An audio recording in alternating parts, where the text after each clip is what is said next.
खबरों की शुरुआत इस वक्त की बड़ी खबर के साथ। कतर, कुवैत और ईरान जैसे इस्लामी ममालिक के दबाव में पैगंबर हजरत मोहम्मद सल्लल्लाहु अलैहि वसल्लम की शान में गुस्ताखी करने वाले बीजेपी की तर्जुमान नुपुर शर्मा और नवीन कुमार जिंदल पर कार्रवाई का सऊदी अरब ने खैर मकदम किया है।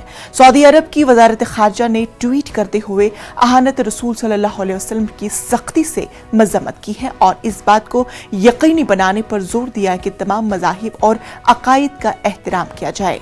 वहीं पाकिस्तानी हुकूमत ने भी पाकिस्तान में हिंदुस्तान के सफारतकार को इस मामले में तलब किया है और अहानत रसूल सल्लल्लाहु अलैहि वसल्लम की सख्ती से मजम्मत की है।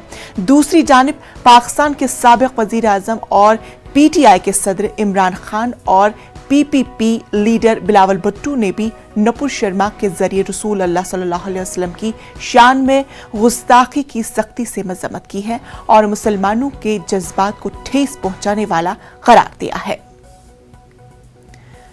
इस पूरे मामले पर हमारे साथ हमारे नुमाइंदे शैलेंद्र हमारे साथ जुड़ चुके हैं। शैलेंद्र, अरब ममालिक के साथ साथ अब पाकिस्तान की जानिब से भी मजम्मत की बात की जा रही है।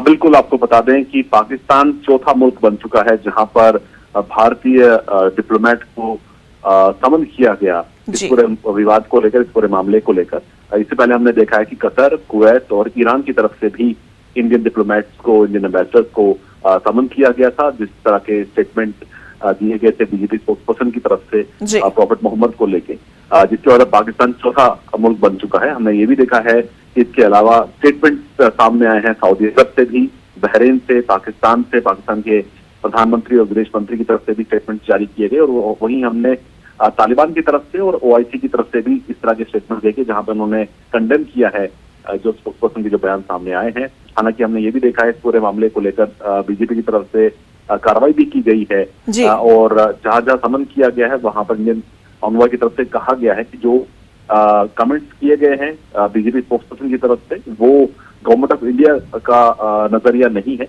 वो फ्रिंज एलिमेंट्स को कहा गया है स्टेटमेंट में। और वहीं हमने ये भी देखा है कि दोनों स्पोक्सपर्सन के खिलाफ कार्रवाई भी की गई, जिसको कतर ने भी वेलकम किया, कुछ एक अन्य मुल्कों ने भी इसको वेलकम किया है, जिस तरह से बीजेपी ने उन दोनों स्पोक्सपर्सन के खिलाफ कार्रवाई की।